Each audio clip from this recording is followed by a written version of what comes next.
What do you do when the only thing that eases your unbearable pain when your muscles clench up, it lifts you up actually out of your seat. Gets you arrested? In Robert David Leonard's case, he doesn't care. It aggravates me.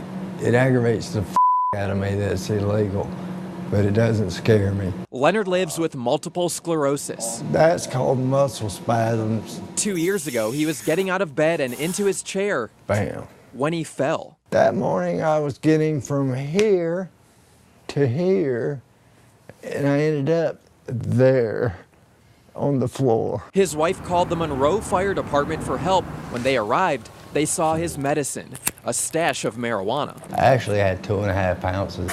Leonard says 20 minutes later, police were knocking on his door. The Monroe Police Department charged Leonard with felony possession of marijuana. We completely understand the situation, but the law is the law. But unless changes come from the federal government, the state government, we're duty bound to uphold those laws. Is this a crime?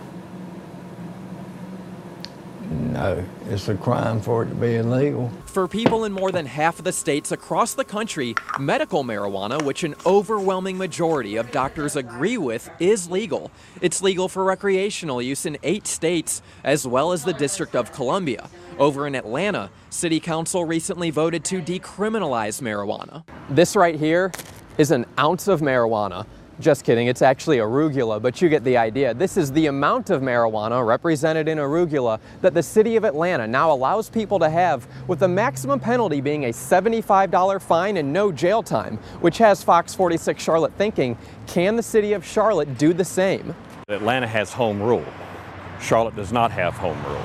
The cities and municipalities, all 520 of them across North Carolina, only have the authorities that is granted to them by the General Assembly. State Representative John Autry might understand this better than anyone. Autry was on Charlotte City Council when it passed its non-discrimination ordinance, which led to state lawmakers signing the controversial House Bill 2, often referred to as the bathroom bill.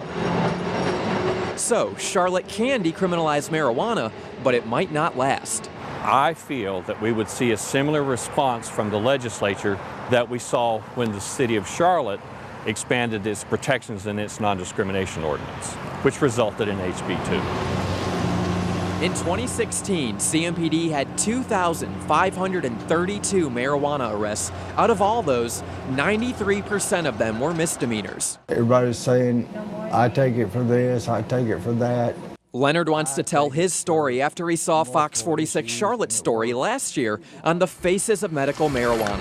Everyone from war veterans. And so I decided that I would spend the rest of my life trying to tell people to wake up and listen. To kids. Is Jackson a pothead? Is Allie a pothead? They're using cannabis every day, and it is not to get high. In fact, that's what we're escaping. That's what we're trying to get away from, is the pharmaceuticals that have made my child a dead zombie. It just makes me want to say me too, as far as it works. For his arrest, he was granted a prayer for judgment, but Leonard says his prayer is to not be labeled a criminal because of his medicine. I use it every day, and I will till I die. Reporting, David Sentendrey, Fox 46 Charlotte.